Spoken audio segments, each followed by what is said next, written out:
what we want to do is to take a piece of our wire. This is aluminum wire, and I believe it's number 5 aluminum wire, number 5 millimeter. And what we want to do is to find a place down in here next to the trunk into the soil where we can stick this wire down in there a couple inches like that there. Perfect. And what I'm going to do is just take it and wrap it around the tree, all the branches, working up the trunk. It bends fairly easy, but you need to support it as you do. Going up. Try to keep the coils at 45-degree angles if that's any help. Weave in between the branches. I got through the first one. It's going to pull the coil out a little bit here, so I have a little more to work with.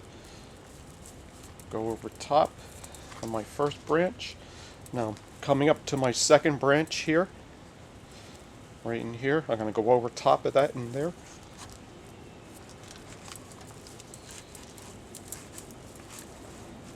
What I'm really hoping to show everybody is that this tree is very deceiving.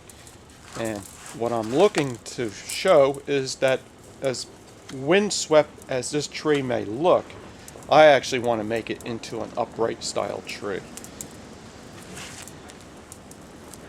So I just keep moving up the trunk line with the wire, trying to support it the best I can.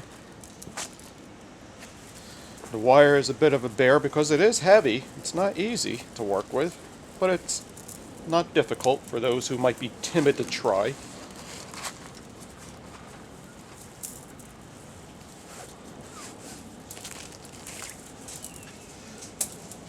The tree does have a lot of branches as we get closer to the top.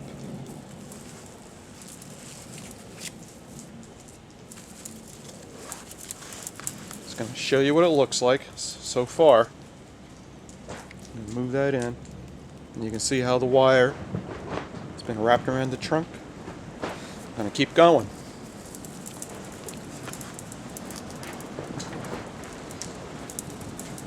As the foliage gets denser towards the top, it just gets a little more difficult to weave the wire through it.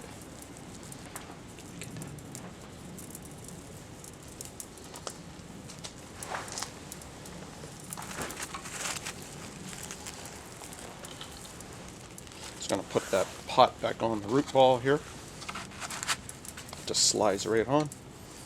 I think I'm going to do is set this down.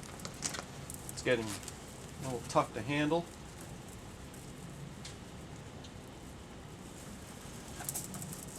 I'm almost done. Almost. I'm sure some of the foliage will get crushed with the wire. We'll simply work that out later. There. I think what I'm going to do is stop there. The reason is the tree is rather soft up at the end here because it hasn't had the time to mature. So instead of taking the chance and damaging the cambium layer that runs, the living tissue that runs through the tree, I'm going to cut the wire off where it is. And if I need to wire it some more by any chance, I'll simply just use a lighter gauge wire. Something that wouldn't bind into the wood as much as this one apparently is. So there's my tree so far. You can still see my branches are intact. But now what I'm able to do is simply take the tree and gently move it with the wire attached to it. Okay? And as you can see, now I can let go and the tree will stay this way. The tree is kind of straight in here. For a lot of people that might be kind of boring, but it certainly gets my point across how you can bend a tree and make a windswept style tree into an upright. Right, that's a start right there. So I put this back on my turntable right there. And now that I see that the tree is starting to shape up, I can prune some more. I could take away some of the growth that I don't want. I think that's going to be my new top right there. So what I'm going to do, I see that I wired more of the tree than I needed to. So I'm going to cut this back a little bit, right here. Just the wire. Alright, just to release this piece. And now what I want to do, see this big long arm coming off the top of the tree? I want to take that off. But instead of taking it all the way off, right now I'll just cut it back. Using my branch cutters. They do a nice job. So now you can really see how this tree is actually starting to take form. Still bushy, but it's a good start. Still a lot of branches to deal with. Not so difficult. Here's an interesting one that points up in the air. I'm not a big fan of branches that point up in the air. Sometimes you can wire them down instead of cutting them off. But in this case, they're still too long. But instead of cutting them all the way off, I'm just going to cut them back. There's another one over here. Now it's getting hard to see through this tree. Trees got to have space to allow the viewer to see through it. And you don't want too many branches. So what I'm going to do is just thin some of this growth out of here. So I'm just kind of cutting randomly for the sake of time, but also it's not necessary to have it all.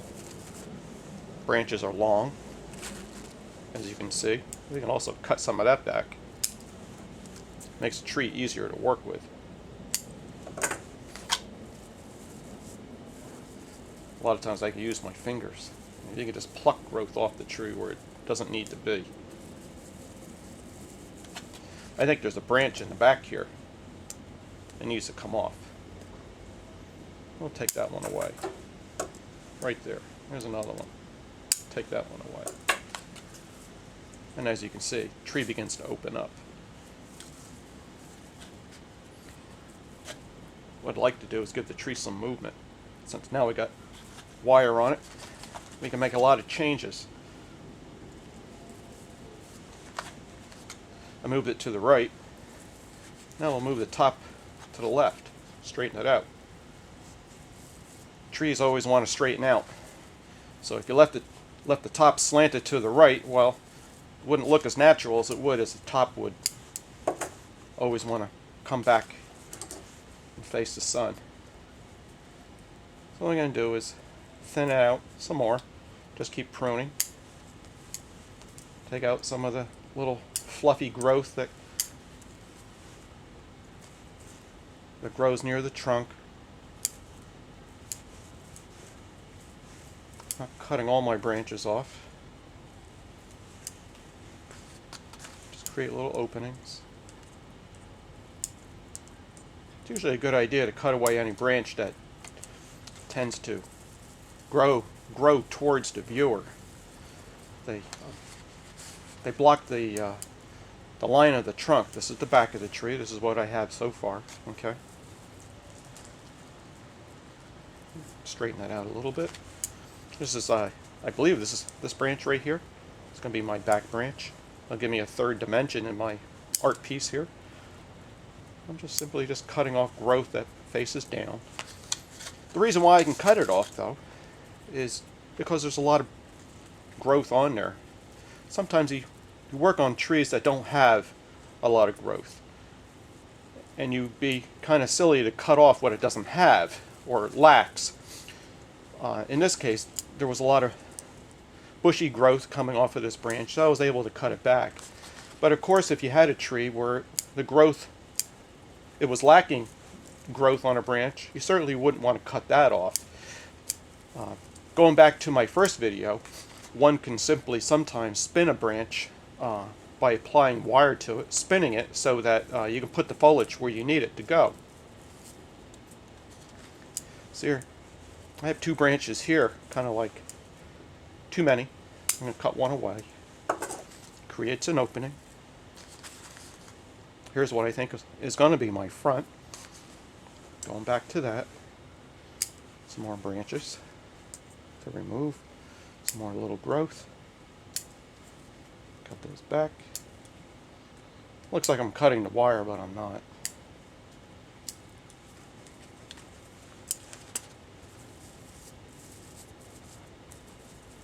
But now we're beginning to be able to see through my tree. Move it a little bit to the right. Okay, you get an idea how it's going to look. See, even my top here kind of like moves with the tree. Tree starts here, moves to the right, comes back to the left, moves back to the right. Not so bad. Branches here are still kind of bushy. What I like to do is just cut these back. Tree will grow again when it's in that growing season.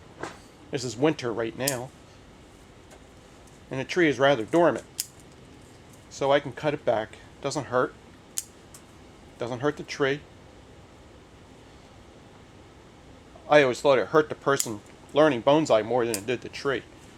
A lot of people are afraid to cut their trees back, but now you developed a nice layer here. I call it a layer, pad of growth.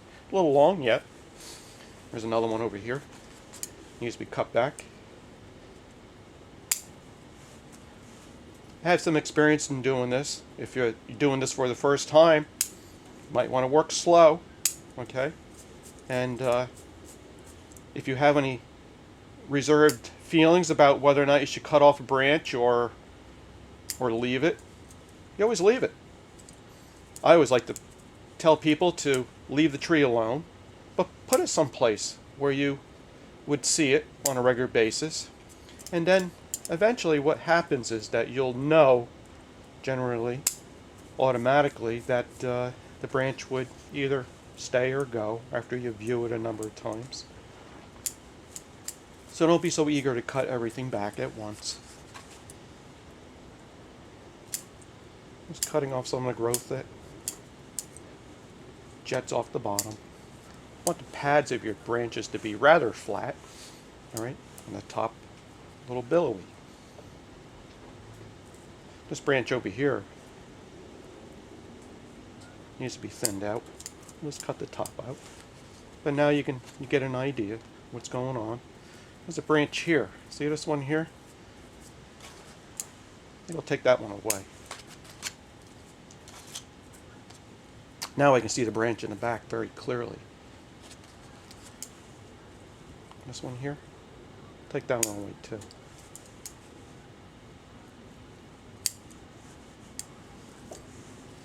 Well, that's a good start. Now what I want to do is get the tree into a bonsai pot. From that point, once I get it potted, I can prune it some more and make it so that it fits the pot that I'm going to put it in.